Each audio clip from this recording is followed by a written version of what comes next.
إن الحمد لله نحمده ونستعينه ونستغفره ونؤمن به ونتوكل عليه ونعوذ بالله من شرور أنفسنا ومن سيئات أعمالنا. من يهده الله فلا مضل له ومن يضلل فلا هادي له. وأشهد أن لا إله إلا الله وحده لا شريك له وأشهد أن محمدا عبده ورسوله. أما بعد فقد قال الله تعالى: يا أيها الذين آمنوا اتقوا الله حق تقاته ولا تموتن إلا وأنتم مسلمون. وقال الله تعالى في آية أخرى: يا أيها الناس اتقوا ربكم الذي خلقكم من نفس واحدة وخلق منها زوجها وبث منهما رجالا كثيرا ونساء واتقوا الله الذي تساءلون به والأرحام إن الله كان عليكم رقيبا. وقال الله تعالى في آية أخرى: يا أيها الذين آمنوا اتقوا الله وقولوا قولا سديدا يصلح لكم أعمالكم ويغفر لكم ذنوبكم ومن يطع الله ورسوله فقد فاز فوزا عظيما. وقال نبينا صلى الله عليه وسلم: اللهم صل على محمد وعلى آل محمد كما صليت على إبراهيم وعلى آل إبراهيم إنك حميد مجيد. اللهم بارك على محمد وعلى آل محمد كما باركت على إبراهيم وعلى آل إبراهيم إنك حميد مجيد. رب اشرح لي صدري ويسر لي أمري واحلل عقدة من لساني يفقهوا قولي. புகழும் புகழ்ச்சியும் ஏகரனாகிய அல்லாஹ் ஒருவனுக்கே உரித்தாக்கி அவனது அன்பும் அருளும் இவ்வுலகிற்கு இறுதியாக அனுப்பப்பட்ட முஹம்மது நபி ஸல்லல்லாஹு அலைஹி வஸல்லம் அவர்கள் மீதும் அன்னாரின் அடிச்சுவட்டை அப்படி பின்பற்றி வாழ்ந்த உத்தம சத்திய சஹாபாக்கள் சஹாபிய பெண்மணிகள் மீதும் தாபியங்கள் மீதும் தபா தாபியங்கள் மீதும் மற்றும் இந்த அவையில் அமர்ந்திருக்கின்ற உங்கள் மீதும் என் மீதும் உங்களுடைய குடும்பத்தார் மீதும் என்னுடைய குடும்பத்தார் மீதும் என்றென்று நின்று நடுமாக அல்லாஹ் சுப்ஹானஹு வ தஆலா நம்மை இந்த நல்ல நாளில் ஒன்று கூட்டுவதை போன்று நாளை மறுமையில் உயர்ந்த சொர்க்கமான ஜன்னத்துல் ஃபிர்தௌஸ் எனும் சொர்க்கத்தில் உங்களையும் என்னையும் உங்களுடைய குடும்பத்தாரையும் என்னுடைய குடும்பத்தாரையும் ஒன்று கூட்டான் என்று துஆ செய்தவனாக இந்த ஜும்ஆவுடைய முதல் உரையை ஆரம்பம் செய்கின்றேன். அன்பார்ந்த சகோதரர்களே, அல்லாஹ் சுப்ஹானஹு வ தஆலா இந்த உலகத்துல படைக்கப்பட்ட அத்தனை மனிதர்களுக்குமே ஆணா இருக்கட்டும் பெண்ணாக இருக்கட்டும், முஸ்லிம்களா இருக்கட்டும் இல்ல முஸ்லிம் அல்லாதவர்களா இருக்கட்டும், எல்லா மனிதர்களுமே அல்லாஹ் என்ன செய்வான்? சோதனைக்குள்ளாக்குவான். எல்லா மனிதர்களுக்குமே சோதனை என்ன செய்வான்? கொடுத்து கொண்டே இருப்பான். இது ஆரம்ப கால மனிதர்கள் இருந்து இறுதியாக ஒரு மனிதர் வரை அல்லாஹ் என்ன செய்வான்? சோதனைகளை அல்லாஹ் என்ன செய்வான்? வழங்கி கொண்டே இருப்பான். யாருமே எனக்கு சோதனைகள் இல்ல, கஷ்டங்கள் இல்ல, துன்பங்கள் இல்ல, எதுவுமே யாராலையும் சொல்ல முடியாது. எல்லாருக்குமே அல்லாஹ் என்ன செய்யறான்? சோதனைகளை கொடுக்கிறான். அல்லாஹ் சொல்லி காட்டும் பொழுது, அம் ஹசிபுத்தும் அன் ததுகுலுல் ஜன்னத, உங்களுக்கு அதாவது வலம்மா யதீக்கும் மஸலுல்லதீன ஹலவ் மின் கப்லிக்கும், அல்லாஹ் சொல்லி காட்டுகிறான். உங்களுக்கு முன் சென்றவர்களுக்கு எப்படி சோதனைகள் ஏற்பட்டதை மாறி உங்களுக்கு வராமலே நீங்கள் சொர்க்கம் புகுந்து விடலாம் என்று நினைக்கிறீர்களா? அல்லாஹ் கேட்கிறான். உங்களுக்கு முன் சென்றவர்கள், நமக்கு முன் சென்ற நல்லடியார்களுக்கு அல்லாஹ் எப்படி சோதனை கொடுத்தானோ அந்த சோதனைகள் உங்களுக்கு வராமல் நீங்கள் சொர்க்கம் சென்றிடலாம் என்று நினைக்கிறீங்களா என்று அல்லாஹ் சுப்ஹானஹு வ தஆலா செய்கிறான், கேட்கிறான். அல்லாஹ் சுப்ஹானஹு அவங்களை எப்படி சோதிச்சான், எந்த அளவுக்கு சோதிச்சான், அவர்களை புலம்பக்கூடிய அளவுக்கு அல்லாஹ் என்ன செஞ்சான்? அவர்களுக்கு சோதனை வழங்கினான். நம்மளுக்கு முன் சென்றவர்களுக்கு அல்லாஹ் என்ன செஞ்சான்? சோதனைக்கு மேல் சோதனை கொடுத்தான். அல்லாஹ் அதை சொல்கிறான் பாருங்கள். அதே வசனத்துல மஸ்ஸதுஹுமுல் பஸாஉ வதர்ராஉ வஸுல்சிலு, அவர்கள் புலம்பக்கூடிய அளவிற்கு அவர்களுக்கு துன்பங்கள் ஏற்படுது, கஷ்டங்கள் ஏற்படுது, எல்லாமே ஏற்படுது. எந்த அளவுக்கு அவர்கள் புலம்புகிறார்கள்? யாரெல்லாம் புலம்புகிறார்கள்? ஹத்தா யகூலர் ரசூல், அவர்களுடைய தூதர் என்ன செய்கிறாரு? புலம்புகிறார். இந்த கஷ்டங்களை பார்த்து, இந்த துன்பங்களை பார்த்து, இந்த சோதனைகளை பார்த்து அவங்களுக்கு அனுப்பப்பட்ட தூதர் என்ன செய்கிறார்? புலம்புகிறார். வல்லதீன ஆமனு மாஹு, அவர்களோடு ஈமான் கொண்டவர்களும் என்ன செய்கிறார்கள்? புலம்புகிறார்கள். மத்தா நஸ்ருல்லாஹ், அல்லாஹ்வுடைய உதவி எப்பொழுது வரும்? அல்லாஹ் அவர்கள் எப்படி சோதிக்கப்பட்டான் சொன்னா இப்படி புலம்புவார்கள். அவர்களுக்கு எந்த அளவுக்கு சோதனை வந்துச்சுன்னு சொன்னா இந்த அளவுக்கு புலம்புகிறார்கள். மத்தா நஸ்ருல்லாஹ், அல்லாஹ்வுடைய உதவி எப்பொழுது வரும்? அல்லாஹ்வுடைய உதவி எப்பொழுது வரும் என்று சொல்லி ரசூலும் புலம்புகிறார்கள். அவர்களோடு ஈமான் கொண்டவர்கள் என்ன செஞ்சாங்க? புலம்பினார்கள், அல்லாஹ்வுடைய உதவி எப்பொழுது வரும் என்று. ஆனால் அவர்களுக்கு நன்மாராயம் கூறப்பட்டது. எப்படி? அல்லாஹ்வுடைய உதவி சமீபமாகவே இருக்குது என்று சொல்லி அவர்களுக்கு என்ன செய்யப்பட்டது? நன்மாராயம் கூறப்பட்டது. அப்ப நம்மளுக்கு சோதனை என்ன செய்யும்? ஏற்படும், துன்பங்கள் ஏற்படும். இந்த துன்பங்களை கண்டு நாம் என்ன செய்யக்கூடாது? கலங்கி விடக்கூடாது, மனம் தளர்ந்து விடக்கூடாது. அல்லாஹ்வுடைய உதவி நம்மளுக்கு என்ன செய்ய பக்கமாகவே இருக்குது, மிக சமீபமாகவே இருக்குது. அல்லாஹ் என்ன செய்வான்? நம்மளுக்கு சோதனை கொடுத்து கொண்டேதான் இருப்பான். அல்லாஹ்வுடைய தூதர் சொன்னார்கள், முஃமின்களுக்கு இந்த உலகம் எப்படிப்பட்டது? சிறைச்சாலை மாதிரி என்று சொன்னார்கள். முஃமின்களுக்கு, அல்லாஹ்வை ஈமான் கொண்ட அடியார்களுக்கு இந்த உலகம் எப்படிப்பட்டது? சிறைச்சாலை என்று சொன்னார்கள். சிறைச்சாலையில துன்பங்களும் கஷ்டங்களும் இருந்து கொண்டேதான் இருக்கும். ஆனால் காஃபிருக்கு அப்படி கிடையாது இந்த உலகம். அல்லாஹ் சொன்னார்கள், காஃபிருக்கு எப்படிப்பட்டது இந்த உலகம்? சொர்க்கச்சோலை மாறி. இந்த சொர்க்கத்தை என்ன செய்வான்? இன்பங்களால மூழ்கி வாழ்ந்து கொண்டிருப்பான். இந்த உலகத்தோடு அவனுக்கு இந்த இன்பங்கள் முடிந்து விட்டது. இந்த உலகத்தோடு அவனுக்கு என்ன செய்யுது? நிம்மதிகள் முடிந்து விட்டது. நாளைக்கு மறுமையில் அல்லாஹ் என்ன செய்வான்? அவனுக்கு கஷ்டத்தையும் சோதனையும் இறைவையும் எல்லாம் என்ன செய்வான்? காஃபிருக்கு கொடுப்பார். இந்த உலகத்துல ஒரு முஃமின் கஷ்டப்பட்டு துன்பப்பட்டு சோதனைக்கு உள்ளாக்குனா என்று சொன்னால், நாளைக்கு மறுமையில அல்லாஹ்வை பார்க்கக்கூடிய அந்த நாள்ல அல்லாஹ் என்ன செய்வான்? நம்மளுக்கு மகிழ்ச்சியையும் நிம்மதியும் அல்லாஹ் என்ன செய்வான்? தருவான்.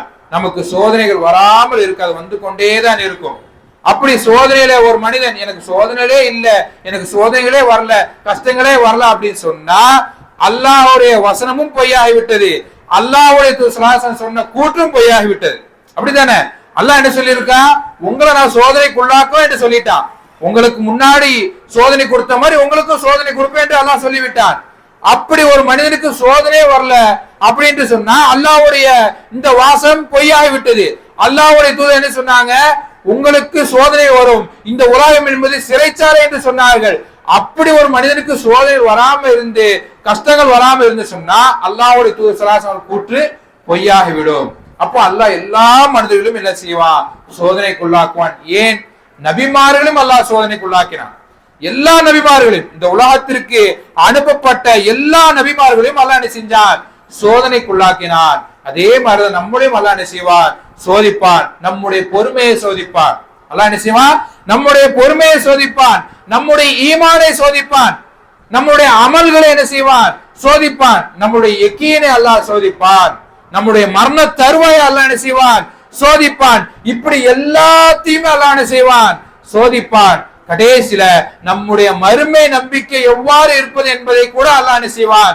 சோதிப்பான். ஏன் இந்த அளவுக்கு அல்லாஹ் சோதிக்கிறான்? ஒரு இதுல அவன் என்ன செய்யணும்? உறுதியாக இருக்க வேண்டும். அல்லாஹ்வை நம்பிக்கை கொண்ட விஷயத்துல அவன் என்ன செய்யணும்? உறுதியாக இருக்க வேண்டும் என்பதற்காக அல்லாஹ் என்ன செய்வான்? ஒரு மனிதனை சோதிப்பான். அது மட்டுமல்லாமல் அல்லாஹ் ஏன் சோதனைக்குள்ளாக்குகிறான்? அல்லாஹ்வின் பக்கம் ஒரு அடியான் திரும்ப வேண்டும், அல்லாஹ்வின் பக்கம் ஒரு அடியான் திரும்ப வேண்டும் என்பதற்காக அல்லாஹ் என்ன செய்வான்? இந்த உலகத்தில் படைக்கப்பட்ட அத்தனை மனிதனும் சோதிப்பான். அல்லாஹ்க்கு என்ன? அல்லாஹ் நம்மளை கஷ்டப்படுத்தணும் என்ன ஆசையா? அல்லாஹ் நம்மளை கஷ்டப்படுத்தி பார்க்கணுன்ற ஆசையா? இல்ல, அப்படி கிடையாது. அல்லாஹ் எதற்காக நம்மளை சோதிக்கிறான்? நம்மை உயர்ந்த ஒரு அந்தஸ்தில் வைக்க வேண்டும் என்பதற்காக அல்லாஹ் என்ன செய்கிறான்? சோதித்துக் கொண்டிருக்கிறான். அல்லாஹ்வுடைய ஸல்லல்லாஹு அலைஹி வஸல்லம் அவர்களை மரணம் வரை அல்லாஹ் என்ன செஞ்சான்? சோதனைக்கு உள்ளாக்கினான். மரண தருவாயில இருக்காங்க அல்லாஹ்வுடைய ஸல்லல்லாஹு அலைஹி வஸல்லம் அவர்கள். அந்த நேரத்திலும் கூட அல்லாஹ் என்ன செஞ்சான்? சோதனை கொடுத்தான், சோதனைக்குள்ளாக்கினான். இப்படி எல்லா மனிதர்களுக்குமே அல்லாஹ் என்ன செய்வான்? சோதிப்பான். முஃமின்களை அல்லாஹ் கண்டிப்பா நம்மளை சோதித்துக் கொண்டே இருப்பான். ஆனால் கடைசி முடிவு இருக்கு பாருங்க, அல்லாஹ் சொல்லி காட்டுகிறான், வல் ஆகிபத்து லில் முத்தகீன். கடைசி முடிவு யாருக்கு தெரியுமா? அழகான முடிவு ஈமான் கொண்டவர்களுக்கு தான் அழகான முடிவு என்று சொல்லி காட்டுகிறார். ஈமான் கொண்ட சோதிப்பான், ஆனால் கடைசியில அல்லாஹ் என்ன செய்கிறான்? அழகிய முடிவை அல்லாஹ்வை மட்டும் நம்பிக்கை கொண்டவர்களுக்கு அல்லாஹ் என்ன செய்கிறான்? ஒரு அழகிய முடிவை என்ன செய்கிறான்? வைத்திருக்கிறான் என்று அல்லாஹ் சுப்ஹானஹு தன்னுடைய திருமறையில குறிப்பிட்டு காட்டுகிறான். அப்ப இந்த உலக வாழ்க்கை என்பது ஒரு அற்பமானது, ஒரு சொற்பமானது, ஒரு குறுகிய ஒரு காலகட்டம். இந்த குறுகிய ஒரு காலகட்டத்துல அல்லாஹ் சுப்ஹானஹு என்ன செய்றான்? ஒரு மாற்றார்களுக்கு ஆட்சி அதிகாரங்களை கொடுக்கிறான். அப்படித்தானே? நாம் பார்க்கிறோம், இன்றைக்கு ஆட்சி அதிகாரம் யார் கையில இருக்குது? மாற்றாருடைய கையில இருக்குது, காஃபிரோட கையில இருக்குது. அப்படித்தானே? இதை கண்டு ஒரு முஃமின் என்ன செய்யக்கூடாது? கலங்கி விடக்கூடாது. இதை கண்டு ஒரு முஃமின் என்ன செய்யக்கூடாது? கலங்கி விடக்கூடாது. சார் என்னடா அல்லாஹ் என்ன செய்யறான்? ஒரு ஆட்சி அதிகாரத்தை ஒரு மாற்றாருடைய கையில கொடுத்திருக்கிறானே, அல்லாஹ் சுப்ஹானஹு ஒரு ஆட்சி அதிகாரத்தை ஒரு காஃபிரோட கையில கொடுத்திருக்கிறானே, நம்மளை அடக்கி ஆளக்கூடிய ஒரு அதிகாரத்தை ஒரு காஃபிரோட கையில கொடுத்திருக்கான் என்று சொல்லி ஒரு மனிதன் ஒரு முஃமின் என்ன செய்யக்கூடாது, கலங்கக்கூடாது, புலம்பக்கூடாது. இதுவும் அல்லாஹ் நம்மளுக்கு ஏற்படுத்தியிருக்கக்கூடிய ஒரு சோதனை. ஆட்சி அதிகாரத்தை காபிர்கள் இடத்துல என்ன செய்யறான், அல்லாஹ் கொடுத்து சோதிக்கிறான் நம்மளுக்கு. இந்த நேரத்துல ஒரு முஃமின், அல்லாஹ்வே நம்பிக்கை கொண்ட ஒரு முஃமின் எந்த நிலைமையில இருக்கிறான், எந்த நிலைமையில இருக்கிறான் என்று சொல்லி அல்லாஹ் சோதிக்கிறான். ஒரு காபிர்ட்ட கையில இடத்துல பொறுப்பை கொடுத்து, அப்ப நம்ம என்ன செய்யக்கூடாது, அந்த பொறுப்பை கண்டு நம்ம என்ன செய்யக்கூடாது, பயப்படக்கூடாது, கலங்கக்கூடாது. எது உண்மையை, இந்த ஆட்சி அதிகாரம் உண்மையா, நம்மளை அடக்கி ஆள்வது உண்மையா? கிடையாது.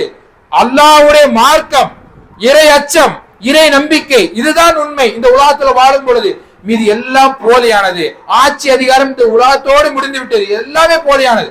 நம்ம அந்த ஆட்சி அதிகாரத்துக்கு ஆசைப்படக்கூடாது, அந்த அதிகாரத்துக்கு ஆசைப்படக்கூடாது, அந்த அடக்கி ஆள்வதற்கு நம்ம என்ன செய்யக்கூடாது, ஆசைப்படக்கூடாது. இதெல்லாம் இந்த உலகத்தோடு முடிந்து விடக்கூடிய ஒரு விஷயம். ஆனா இன்றைக்குள்ள மக்கள் என்ன செய்கிறார்கள், நம்முடைய மக்கள், முஸ்லிம் மக்கள் அந்த ஆட்சி அதிகாரத்துக்கு ஆசைப்பட்டு கொண்டிருக்கிறார்கள். அந்த ஆட்சி அதிகாரம் கிடைக்க வேண்டும் என்பதற்காக போராடி கொண்டிருக்கிறார்கள். அது இந்த உலகத்தோடு முடிந்து விடக்கூடியது. அல்லாஹ் அந்த ஆட்சி அதிகாரத்தை கொடுத்து சோதிக்கிறான். அந்த மனிதன் இந்த ஆட்சி அதிகாரத்தை எவ்வாறு இருக்கிறார், அதே மாதிரி ஒரு காபிர்ட்ட கொடுத்து இந்த முஸ்லிம் அந்த ஆட்சி அதிகாரத்தை பார்த்து எப்படி இருக்கிறான் என்பதை பார்த்து என்ன செய்கிறான், சோதிக்கிறான். அப்ப அந்த ஆட்சி அதிகாரத்தை நம்ம என்ன செய்யக்கூடாது, கலங்கி விடக்கூடாது. ஒரு நல்லடியாருடைய வாழ்க்கையில இந்த மாதிரி ஆட்சி அதிகாரத்தை பற்றி கலங்கி விடக்கூடாது. குர்ஆனையும் சுன்னாவையும் ஒருவன் ஈமான் கொண்டு, ஒருவன் நம்பிக்கை கொண்டு இருக்கிறான் பாருங்க, இந்த முஃமின் என்ன செய்யக்கூடாது, அந்த ஆட்சி அதிகாரங்களை கொண்டு என்ன செய்யக்கூடாது, சோர்ந்து விடக்கூடாது.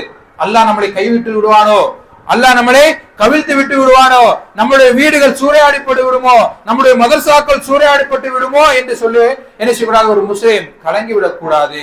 அல்லாஹ் சோதிக்கிறான். இன்றைக்கு ஒரு ஊர் என்ன செய்யறான், வீடுகளை இடித்து என்ன செய்யறான், தும்சமாக்குகிறான். அது அவர்களுக்கு கொடுத்த சோதனை. வீடுகளை தகர்த்து எறியப்படுகிறது, முஸ்லிம்களுடைய வீடுகள், முஸ்லிம்களுடைய இல்ல, அல்லாஹ்வுடைய இல்லம் தகர்த்தப்படுகிறது. இதெல்லாம் அவர்களுக்கு கொடுக்கப்பட்ட ஒரு சோதனை. அந்த சோதனையில அந்த முஃமின் எவ்வாறு இருக்கிறான் என்பதை அல்லாஹ் என்ன செய்கிறான், பார்க்கிறான். அப்ப அந்த சோதனைகளை பார்த்து என்ன செய்யக்கூடாது, பயந்து விடக்கூடாது. அல்லாஹ் என்ன சொல்லியிருக்கிறான், கடைசி முடிவு, அழகான முடிவு யாருக்குத்தான், இறை நம்பிக்கையாளனுக்கு தான் என்று எல்லாம் செய்யறான், சாட்சி சொல்லிவிட்டான். நம்மளுக்கு சொல்லி அழுத்தமாக தன்னுடைய திருமறையில அல்லாஹ் என்ன செய்விட்டான், சொல்லிவிட்டான். அப்ப எந்த விஷயத்தையும் பார்த்து நம்ம என்ன செய்யக்கூடாது, கலங்கி விடக்கூடாது, சோர்ந்து விடக்கூடாது. அல்லாஹ் என்ன செய்யறான், இதெல்லாம் நம்மளுக்கு கொடுக்கப்பட்டக்கூடிய ஒரு சோதனை. நம்முடைய ஈமான் பலகீனம் அடைந்து விடக்கூடாது, நம்முடைய ஈமான் பலகீனம் அடைந்து விடக்கூடாது. அல்லாஹ் என்ன செய்யறான், இப்படியே விட்டு வைக்க மாட்டான், அநியாயக்காரர்களை இப்படியே விட்டு வைக்க மாட்டான். அல்லாஹ் அதையும் தன்னுடைய திருமறையில சொல்லி காட்டுகிறான் பாருங்க. அதாவது அந்த அநியாயக்காரர்கள் இந்த செய்கின்றவற்றிலிருந்து தாங்கள் எங்கு திரும்ப போகிறோம் என்பதை என்ன செய்வார்கள், மிக விரைவில் என்ன செய்வார்கள், அவர்கள் அறிந்து கொள்வார்கள். இப்ப இன்றைக்கு அல்சாட்டியம் செஞ்சு கொண்டு இருக்கிறாங்களே, கையில ஆட்சி அதிகாரம் வைத்துக் கொண்டு ஏழை ஏழை மக்களை துன்புறுத்தி கொண்டு முஸ்லிம் மக்களை அடித்துக் கொண்டு இருக்கிறாங்களே, இவர்கள் இந்த அநியாயக்காரர்கள் எங்கு திரும்பப்படுவோம் என்பதை அவர்கள் என்ன செய்வார்கள், மிக விரைவில் அறிந்து கொள்வார்கள். அதே மாதிரி நினைக்கலாம்.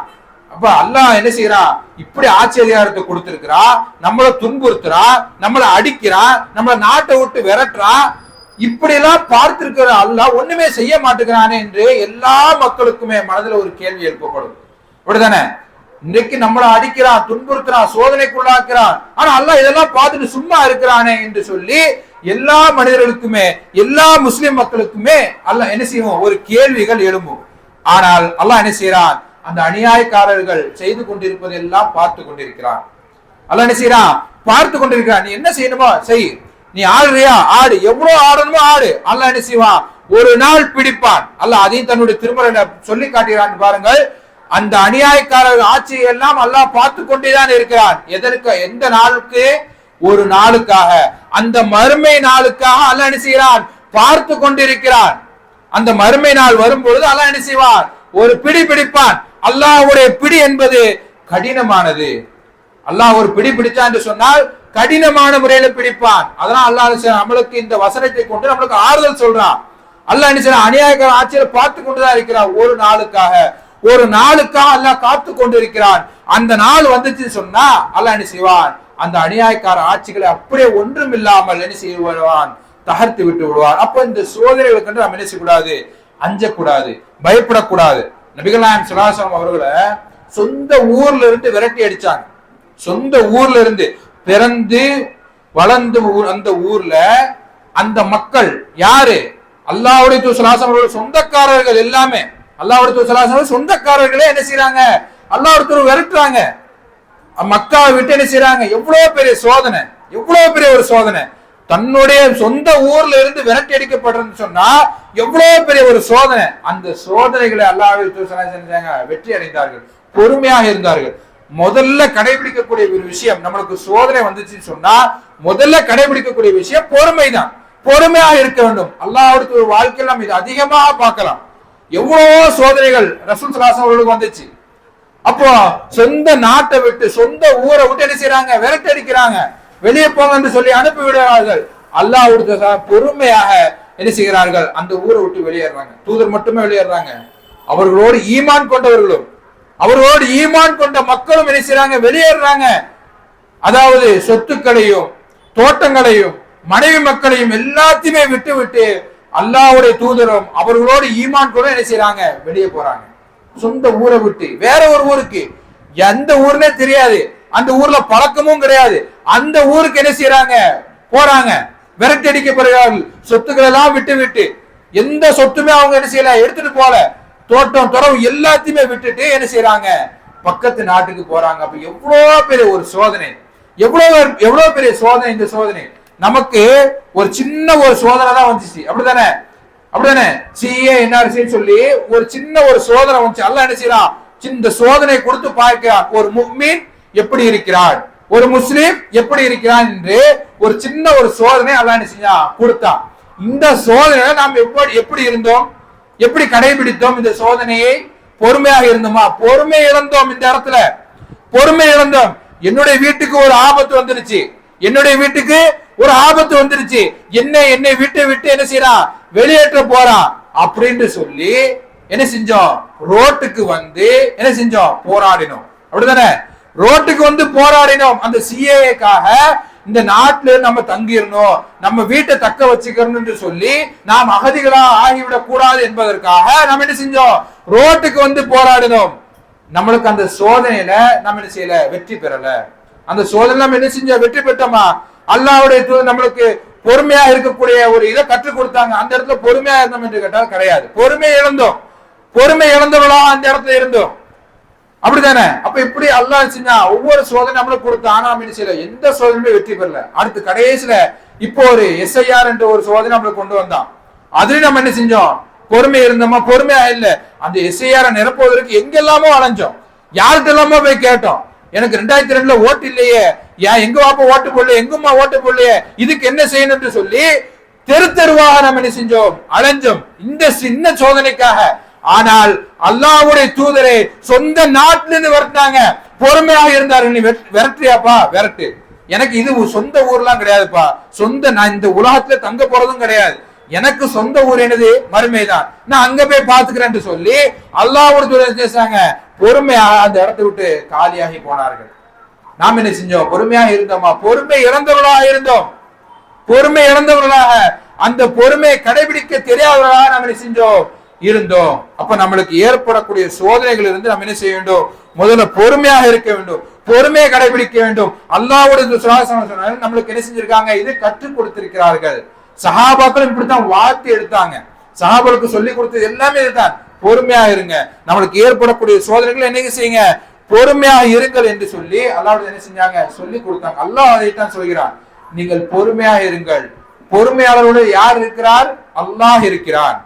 பொறுமையாளர்களோடு யார் இருக்கிறார்? அல்லாஹ் இருக்கிறான். அப்ப அல்லாஹ் இருக்கும் பொழுது நம்மளுக்கு என்ன கவலை? நாம் பொறுமையாக இருந்தோம் என்று சொன்னால் அல்லாஹ் நம்மோடு இருக்கிறான். எந்த பிரச்சனையா இருந்தாலும், எந்த சோதனையா இருந்தாலும் அல்லாஹ் என்ன செய்வான்? நம்மளை பாதுகாப்பான், நம்மளை கைவிட மாட்டான். அல்லாஹ் நம்மளை ஒரு காலம் நம்மளை என்ன செய்ய மாட்டான்? கைவிட மாட்டான். அல்லாஹ் கைவிடக்கூடிய ஒரு நபர் யாரு? காஃபிர்கள். அல்லாஹ் என்ன செய்வான்? காஃபிர்கள் என்ன செய்வான்? கைவிட்டு விடுவான். அதே மாதிரி அல்லாஹ்வே நம்பிக்கை கொள்ளாத ஒரு முஃமின், அல்லாஹ்வே நம்பிக்கை கொள்ளாத ஒரு முஃமின் சொல்ல முடியாது. அல்லாஹ்வை நம்பாமல் இந்த உலகத்துல வாழ்ந்து கொண்டிருப்பான் பாருங்க, அவனை அல்லாஹ் என்ன செஞ்சிருவான்? கைவிட்டு விடுவான். அல்லாஹ் யாரை கைப்பிடிப்பான்? யார் அல்லாஹ்வை முழுமையா நம்பிக்கை கொண்டு இந்த மார்க்கத்துல யார் உறுதியாக இருக்கிறார்களோ அவர்களை அல்லாஹ் ஒரு காலம் கைவிட மாட்டான். எந்த சோதனையா இருந்தாலும் எந்த துன்பங்களா இருந்தாலும் அல்லாஹ் என்ன செய்வான், அவர்களை என்ன செய்வான், கைவிட மாட்டான். அந்த சோதனையில இருந்து அல்லாஹ் என்ன செய்வான், பாதுகாப்பான். அந்த சோதனை வரும்பொழுது ஒரு முஃமின் பொறுமையாக இருக்க வேண்டும். பொறுமையா இருந்தோம் என்று சொன்னால் கண்டிப்பாக அந்த சோதனை என்ன செய்வான், அல்லாஹ் வெற்றி அளிப்பான். அதே மாதிரிதான் ரசூல் ஸல்லல்லாஹு அலைஹி வஸல்லம் வெற்றி கொடுத்தான். எவ்வளவோ சோதனைகள் எவ்வளவோ இன்னல்கள் கடந்துச்சு, அவங்களுக்கு கொடுக்கப்பட்டுச்சு. அந்த சோதனைகளை பொறுமையா இருந்ததன் காரணமாகத்தான் இந்த இஸ்லாம் நம்மளுக்கு கையிலே கிடைச்சிருச்சு. அப்படித்தானே? இந்த இஸ்லாத்திற்காக தான் ரசூல் ஸல்லல்லாஹு அலைஹி வஸல்லம் போராடினார்கள். எவ்வளவோ சோதனைகளை தாங்கிக் கொண்டார்கள். குடும்பத்தை இழந்தார்கள், சொத்துக்களை இழந்தார்கள், எல்லாத்தையும் இழந்தார்கள். எதற்காக? இந்த இஸ்லாம் நம்மளுடைய கைக்கு வர வேண்டும், இந்த இஸ்லாம் நம்மளுடைய கையில கிடைக்க வேண்டும் என்பதற்காக பல சோதனைகளை கடந்து வந்தார்கள். ஒவ்வொரு போர்க்களத்திலையும் என்ன செஞ்சாங்க, அடி வாங்கினாங்க. ஒவ்வொரு போர்க்களத்திலுமே அல்லாஹ்வுடைய ஸல்லல்லாஹு அவர்களும் அவர்களோடு ஈமான் கொண்டவர் என்ன செஞ்சாங்க, அடி வாங்கினாங்க, வெட்டுக்கள் வாங்கினாங்க, ரத்தங்கள் சிந்திச்சு. எதற்காக? இந்த இஸ்லாம் நம்மளுடைய கைக்கு கிடைக்க வேண்டும் என்பதற்காக அந்த சோதனைகளை தாங்கி கொண்டார்கள். அது மட்டுமா, இந்த மக்கா நம்முடைய கைக்கு வர வேண்டும் என்பதற்காக அவ்வளோ சோதனைகளையும் தாங்கி அவ்வளோ இன்னல்களையும் தாங்கி அந்த சொத்துக்கள் எல்லாம் இழந்து பொறுமையா இருந்ததன் காரணமாக இவ்வளோ வெற்றிகளை அல்லாஹ் என்ன செஞ்சான், கொடுத்தான். அப்ப நாம் என்ன செய்ய வேண்டும், இந்த சோதனைகளை பொறுமையா இருக்க. நம்மளுக்கு வெற்றி கிடைக்கணும் என்று சொன்னால், இந்த உம்மத் வெற்றி பெற வேண்டும் என்று சொன்னால் வரக்கூடிய சோதனைகள்ல பொறுமையாக இருக்க வேண்டும். அப்படி பொறுமையா இருந்தோம் என்று சொன்னால் கண்டிப்பா நம்மளுக்கு என்ன செய்வோம், வெற்றி கிடைக்கும். அது மட்டுமா, இன்னைக்கு நினைக்கலாம் ஏன் சோதனை வருது, எல்லாரும் நினைக்கலாம் நான் நல்லா தானப்பா இருக்கேன், எனக்கே அல்லாஹ் சோதனை கொடுக்கிறான் என்று சொன்னால் நாம நல்லா இருக்கிறோம். அப்படிதானே? நான் நல்லா இருக்கிறேன், நிம்மதியா இருக்கிறேன், அல்லாஹ்வுக்கு நன்றி செலுத்தி வாழ்ந்தோமா? எல்லாருமே சிந்தித்து பாருங்கள். நான் நல்லா இருக்கேன்பா, ஆனா அல்லாஹ் ஏன் சோதிக்கிறான்? ஏன் சோதிக்கிறான் என்று சொன்னால் நிம்மதியாக வாழக்கூடிய காலகட்டத்தில் அல்லாஹ் பத்தி நினைப்பு வரல. அதனாலதான் அல்லாஹ் என்ன செஞ்சான், சோதனைக்குள்ளாக்குனான். அல்லாஹ் சோதனைக்கு முதலே சொன்னான். அல்லாஹ் ஏன் சோதனைக்குள்ளாக்குனான் என்று சொன்னால் அல்லாஹ்வின் பக்கம் திரும்பி வர வேண்டும், அல்லாஹ்வின் பக்கம் ஒரு அடியான் வர வேண்டும் என்பதற்காக அல்லாஹ் சோதிக்கிறான். அப்போ ஒரு அடியான் நிம்மதியாக வாழும்போது அல்லாஹ்வின் சிந்தனை வரவில்லை என்று சொன்னால் அந்த இடத்துல என்ன செய்யும், அல்லாஹ்வுடைய சோதனை வரும். அதே மாதிரி ஏன் சோதனை வருது என்று சொன்னால் ஒருவனிடத்துல தீய பண்புகள், அதாவது தீய பண்புகள் அதிகமாக இருந்துச்சுன்னு சொன்னால் அந்த இடத்துல அல்லாஹ்வுடைய சோதனை அவனுக்கு வரும். அதே மாதிரி மார்க்கத்தை சரியான முறையில பின்பற்றவில்லை என்று சொன்னால் கண்டிப்பாக அவனுக்கு சோதனை வரும். ஏன்? மார்க்கத்தை சரியாக பின்பற்ற வேண்டும் என்பதற்காக, நாம் செய்யக்கூடிய தவறுகளை சுட்டிக்காட்ட வேண்டும் என்பதற்காக அல்லாஹ் என்ன செய்கிறான், சோதனையை கொடுத்து கொண்டிருக்கிறான். அதே மாதிரி பிதஅத்தான காரியங்கள், ஷிர்கான காரியங்கள் ஒழுங்கான முறையில அதாவது நேரம் குறிப்பிட்ட நேரத்துல தொழுகை நிறைவேற்றவில்லை என்று சொன்னால் கண்டிப்பாக அவனுக்கு என்ன செய்யும், சோதனைகள் வரும். மிக முக்கியமான ஒரு விஷயம், சோதனை ஏன் வருது என்று சொன்னால் பெற்றோர்களை சரியான முறையில பேணவில்லை என்று சொன்னால் கண்டிப்பாக அவனுக்கு சோதனைகள் வரும்.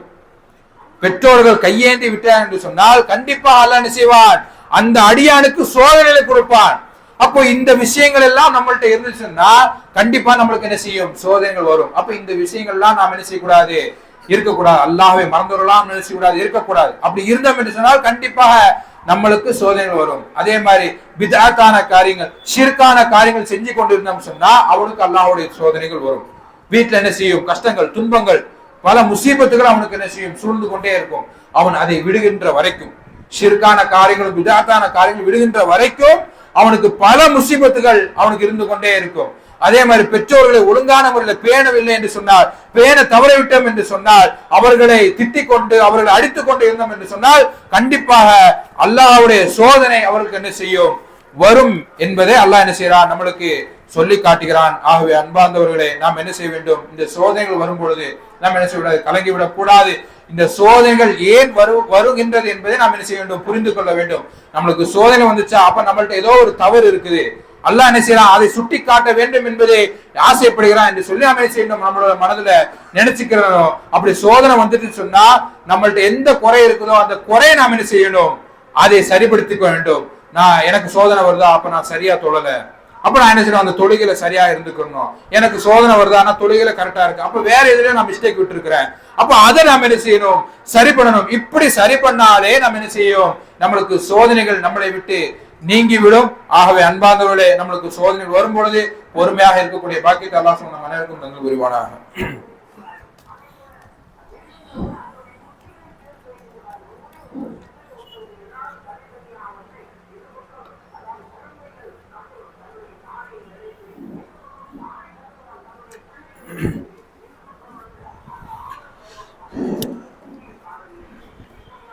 அல்ஹம்துலில்லாஹ் அல்ஹம்துலில்லாஹி வஸ்ஸலாத்து வஸ்ஸலாமு அலா ரசூலில்லாஹ் வ அலா ஆலிஹி வ ஸஹ்பிஹி வ நாஸி அஜ்மஈன். அன்பார்ந்த சகோதரர்களே, அல்லாஹ் சுப்ஹானஹு வ தஆலா இந்த உலகத்தில் உள்ள மக்களை என்ன செய்வான், அதிகமாக சோதிப்பான் என்பதை பார்த்தோம். முஃமின்களே, அல்லாஹ்வை ஈமான் கொண்ட அடியானை ஒருபடி மேலாக அல்லாஹ் என்ன செய்வான், சோதனைக்குள்ளாக்குவான் என்பதை பற்றியும் பார்த்தோம். அந்த சோதனைகளை நாம் என்ன செய்ய வேண்டும், பொறுமையாக இருக்க வேண்டும் என்பதை பற்றியும் பார்த்தோம். அதே மாதிரி ஒரு சோதனை வரும்பொழுது ஒரு முஃமின், அல்லாஹ்வை மட்டும் நம்பிக்கை கொண்ட முஃமின் எப்படி இருக்க வேண்டும் என்று சொன்னால் அல்லாஹ் சொல்லி காட்டுகிறான் பாருங்கள். குல்லை யுஸீபனா இல்லாமா கதபல்லாஹு லனா ஹுவ மௌலானா வ அலல்லாஹி ஃபல்யதவக்கலில் முஃமினீன். அல்லாஹ் சொல்லி காட்டுகிறான் பாருங்கள். ஒரு முஃமின் ஒரு சோதனை வரும்பொழுது அவன் எப்படி சொல்வான் என்று சொன்னால், ஒருபோதும் அல்லாஹ் விதித்ததை தவிர எதுவும் எங்களை என்ன செய்யாது, அணுகாது, அப்படி என்று என்ன செய்வான், நினைத்துக் கொள்வான். இப்போ நம்மளுக்கு ஒரு சோதனை வருது என்று சொன்னால் அல்லாஹ் விதித்ததுதான் வருது. அல்லாஹ் நம் மீது இவனுக்கு இந்த சோதனை கொடுக்கணும் அப்படின்னு நினைச்சிருந்தான்னா அந்த சோதனை மட்டும்தான் நம்மளுக்கு என்ன செய்யும், வரும். வேற எந்த சோதனையும் இந்த உலகத்துல உள்ள எந்த காபிரும் நம்மளை அழிக்க நினைச்சாலும் நம்மளை அழிக்க முடியாது. நம்மளுக்கு அல்லாஹ் கொடுத்த சோதனைக்கு மேல் எந்த சோதனை நம்மளுக்கு என்ன செய்யாது, வந்து அணுகாது. இப்படி ஒரு முஃமின் என்ன செய்யணும், தைரியமாக இருக்க வேண்டும். அதே மாதிரி அல்லாஹ் சுப்ஹானஹு வ தஆலா அல்லாஹ் சொல்லி காட்டுகிறான் பாருங்கள். வகான பில் முஃமினீன ரஹீமா. அல்லாஹ் நம்மளை ஒருபோதும் கைவிட மாட்டான். அப்படி கைவிட நினைச்சுக்கிட்டு இருப்போம், அல்லாஹ் நம்மளை கைவிட்டு விடுவானோ, அல்லாஹ் நம்மளை ஒன்றுமில்லாமல் இவர்கள் ஆக்கி விடுவதை பார்த்து கொண்டிருப்பான என்ன செய்யக்கூடாது, ஒருபோதும் நினைக்க கூடாது. அல்லாஹ் சொல்கிறான் பாருங்கள், இறை நம்பிக்கையாளர்கள் மீது அல்லாஹ் என்ன செய்யறான், மிக கருணையாளனாக இருக்கிறான். அல்லாஹ் சுப்ஹானஹு வ தஆலா இறை நம்பிக்கையாளர்கள் மீது மிக கருணையாளனாக இருக்கிறான். அவர்களுக்கு நம்மளுக்கு ஒரு சோதனை வரும்போது அல்லாஹ் பார்த்து கொண்டு இருக்க மாட்டான். அல்லாஹ் என்ன செய்வான், பொறுமையாக இருங்கள். அந்த பொறுமையாக இருந்தோம் என்று சொன்னால் அந்த சோதனை அல்லாஹ் என்ன செய்வான், அவர்கிட்ட இருந்து அப்படியே விலக்கி விடுவான். அல்லாஹ் அதைத்தான் எதிர்பார்க்கிறான்.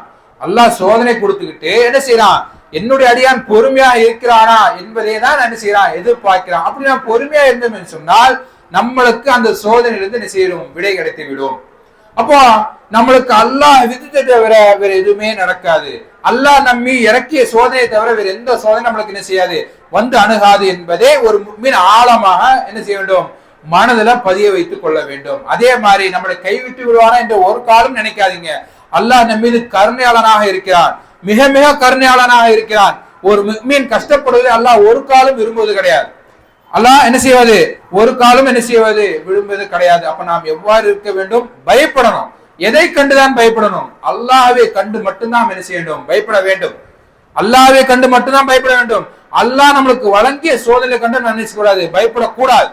யாருக்குத்தான் பயப்படணும், அல்லாஹுக்கு பயப்படணும். அந்த மறுமைக்கு பயப்படணும். நாளைக்கு மறுமையில என்னுடைய ஏடு வலது கையில கொடுக்கப்படுமா இல்லது இடது கையில கொடுக்கப்படுமா என்ற பயம் நம்மளுக்கு இருக்கணும். இப்பேற்பட்ட பயம் இருந்து சொன்னா நம்மளுக்கு சோதனைகள் இருந்து என்ன செய்யும், விடை கிடைத்து விடும். அப்போ நம்மளுடைய அடியான் நல்ல முறையில இருக்கிறான், மறுமையை பயந்து இருக்கிறான், மறுமை முழுமையாக நம்பிக்கை கொண்டவனாக இருக்கிறான். அப்போ இந்த சோதனை வந்து அவனை செய்ய வேண்டும், விலக்கி விட வேண்டும் என்று அல்லாஹ் என்ன செய்வான், அந்த நினைத்து விடுவான். அதை அந்த சோதனைகளை நம்ம என்ன செய்வான், நம்மள்ட்ட இருந்து அப்படியே விலக்கி விடுவான். அப்ப நம்ம என்ன செய்யக்கூடாது, அல்லாஹ்வை கண்டும் பயப்பட வேண்டும். அல்லாஹ்வை கண்டு மட்டும் என்ன செய்யக்கூடாது, அதாவது மற்ற சோதனைகள், அல்லாஹ் நம்மளுக்கு கண்ட சோதனைகளை கொண்டு நம்ம என்ன செய்யக்கூடாது, பயப்படக்கூடாது. அதே மாதிரி ரசூல் ஸல்லல்லாஹு அலைஹி வஸல்லம் அவர்கள் ஒரு சோதனை வரும் பொழுது அந்த சோதனைகளை என்ன செய்யணும், எப்படி கையாள வேண்டும் என்று ஒரு துஆவை நம்மளுக்கு என்ன செய்யறாங்க, சொல்லி கொடுக்கிறார்கள். பாருங்கள், அல்லாஹ்வுடைய ரசூல் ஸல்லல்லாஹு அலைஹி வஸல்லம் நம்மளுக்கு சொல்லி தந்து மட்டும் இல்லாமல் அவர்களும் இந்த துஆவை என்ன செஞ்சிருக்கிறாங்க, ஓதி இருக்கிறாங்க. யா அல்லாஹ் எங்கள் மீது எதிரிகளை சாற்றி விடாதே. எப்படி, யா அல்லாஹ் எங்கள் மீது எதிரிகளை சாற்றி விடாதே, எதிரிகளால் ஏற்படும் குழப்பங்களில் இருந்து எங்களை என்ன செய்வாயாக, பாதுகாப்பாயாக என்று அல்லாஹ்வுடைய ரசூலுல்லாஹி என்ன செஞ்சிருக்காங்க, துஆவை கற்றுக் கொடுத்திருக்கிறார்கள். அவர்களும் இந்த துஆவை என்ன செஞ்சிருக்காங்க, அதிகமாக ஓதி இருக்கிறாங்க. இந்த துஆவை நம்ம என்ன செய்ய வேண்டும், ஒவ்வொரு தொழுகையிலுமே நம்ம என்ன செய்ய வேண்டும், கேட்டுக்கொண்டே இருக்க வேண்டும். ஏனென்று சொன்னால் நம்மை அழிப்பதற்கு எவ்வளவோ எதிரிகள் தயார் நிலையில் இருக்கிறாங்க. இந்த முஸ்லிம்களை எப்படியாவது என்ன செய்ய வேண்டும், இந்த நாட்டை விட்டு விரட்ட வேண்டும் என்கின்ற லெவல்ல நம்மள என்ன செஞ்சாங்க, இறங்கி வந்துட்டாங்க.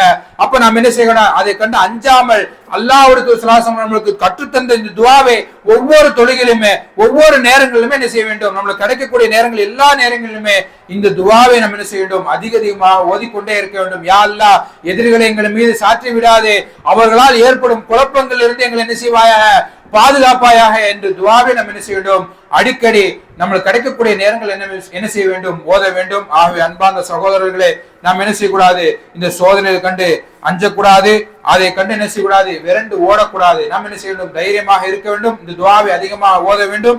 மேலும் பொறுமையாக இருக்க வேண்டும். இந்த துஆவை என்ன செய்யக்கூடாது, ஓதி ஐயோ நான் ஓதிட்டேனே, இன்னும் எனக்கு சோதனை வந்துகிட்டு இருக்குது, நம்மளை எதிரிகள் அடிச்சுக்கிட்டு இருக்கிறானே என்று சொல்லக்கூட என்ன செய்யக்கூடாது, அவசரப்படக்கூடாது. பொறுமையாக இருக்க வேண்டும். அல்லாஹ்வுடைய உதவி என்ன செய்யும், பொறுமையாகத்தான் வரும். அல்லாஹ் என்ன செய்ய மாட்டான், டக்கு டக்கு டக்குன்னு என்ன செய்ய மாட்டான், எல்லா சோதனைக்கும் உதவியை கொடுத்துட மாட்டான்.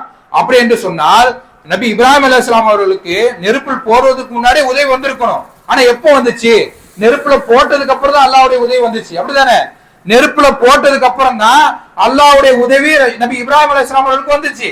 அதே மாதிரி நபி இஸ்மாயில் அலைஹிஸ்ஸலாம் அவர்களுக்கு எப்போ உதவி வந்துச்சு, கத்தியை போய் கழுத்துல வைக்கும் போதுதான் உதவி வந்துச்சு. அப்பேற்பட்ட சோதனை அறுக்க போறாங்க, அல்லாஹ் சுப்ஹானஹு வ தஆலா முன்னாடியே சோதனைக்கு உதவி கொடுக்கல, கழுத்துல போய் கத்தியை வச்ச உடனே தான் அல்லாஹ் என்ன செய்யறான், அவருக்கு உதவி கொடுக்கிறான். அப்போ அல்லாஹ்வுடைய உதவி மிக சமீபமாக தான் இருக்குது, ஆனால் உதவி கடைசியாகத்தான் வரும். பொறுமையாக இருக்க வேண்டும். அதே மாதிரி நபி யூசுப் அலைஹிஸ்ஸலாம் அவர்கள் எடுத்துக்கொள்ளுங்கள், கிணத்துல போட்டதுக்கு அப்புறம் தான் நபி யூசுப் அலைஹிஸ்ஸலாம் அவர்களுக்கே உதவி வந்துச்சு. அதே மாதிரி சிறையில போட்டதுக்கு அப்புறம் பல ஆண்டுகள் கழிச்சுதான் அல்லாஹ்வுடைய உதவி அவர்களுக்கு வந்து அந்த நாட்டுக்கே மன்னரானாங்க. பல ஆண்டுகள் பொறுமையா இருக்கிறாங்க. நபி யூசுப் அலைஹிஸ்ஸலாம் அவர்கள் எங்க சிறையில கிடக்குறாங்க, தாங்கள் செய்யாத தவறுக்காக சிறையில கிடக்குறாங்க. அது அவருக்கு கொடுத்த சோதனை. அந்த சோதனையில பொறுமையா இருந்ததன் காரணமாக அந்த நாட்டுக்கே மன்னனாக அல்லாஹ் செஞ்சான், ஆக்கினார். இப்படித்தான் அல்லாஹ்வுடைய உதவி சமீபமா இருக்கும், ஆனால் தாமதமாக வரும். நாம் என்ன செய்ய வேண்டும், பொறுமையாக இருக்க வேண்டும். அப்படி பொறுமையாக இருக்கக்கூடிய பாக்கியத்தை அல்லாஹ் சுப்ஹானஹு வ தஆலா தந்து வருவானாக. யா அய்யுஹல்லதீன ஆமனூ தக்குல்லாஹ வகூலு கௌலன் சதீதா யுஸ்லிஹ் லக்கும் அஅமாலக்கும் வயக்ஃபிர் லக்கும் துனூபக்கும் வ மை யுத்திஇல்லாஹ வ ரசூலஹு ஃபக்கத் ஃபாஸ ஃபௌஸன் அதீமா.